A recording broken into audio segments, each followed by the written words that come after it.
ब्रह्मदेव जी थोड़ा और विस्तार दीजिए मुझे। एक देश की परिकल्पना में और एक उपमहाद्वीप की कल्पना में क्या अंतर होता है?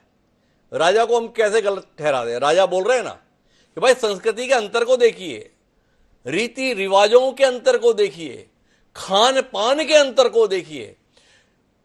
अगर आप चेहरे मोहरे की बात करें तो उसके स्तर पर भी अंतर को देखिए।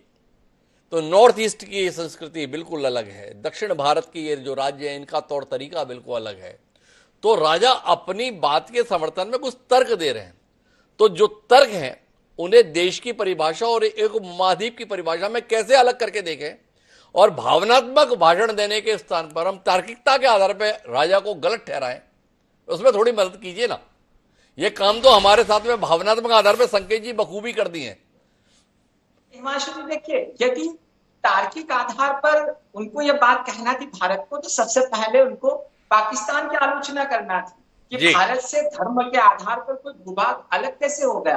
क्योंकि दरअसल बात यह है कि उन्होंने बेशक यह बात कही कि विविधता के आधार पर हम क्या पहचाने, लेकिन हमको यह नहीं भूलना चाहिए आप किस विविधता की बात कर रहे हैं। आप हिंदू धर्म की विविधता की बात करते हैं, जैसे हिंदू धर्म की जो विविधता है वो सबको समाहित कर लेती है। आप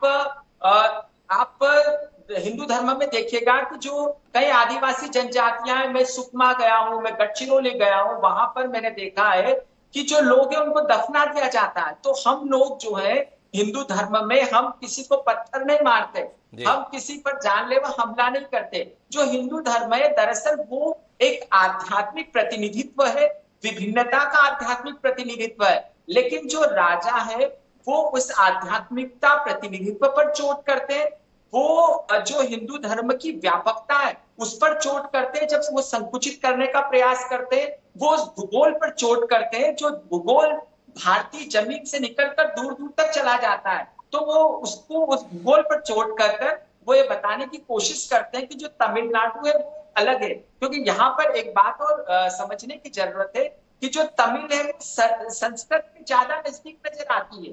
तो यह राजनीतिक तौर पर उनका न केवल दरअसल बात यह हिमांशु जी की जो प्रमुख पार्टी है या जो राजा है उनकी समझ ही नहीं है, क्योंकि उनकी समझ एक राष्ट्र के तौर पर नहीं है, क्योंकि उनकी समझ देश की संस्कृति के तौर पर नहीं है, उनकी समझ राष्ट्र की एकता अखंडता के तौर पर नहीं है, इसलिए उनकी समझ जो देश का राजनीतिक महत्व है उसको लेकर नहीं है।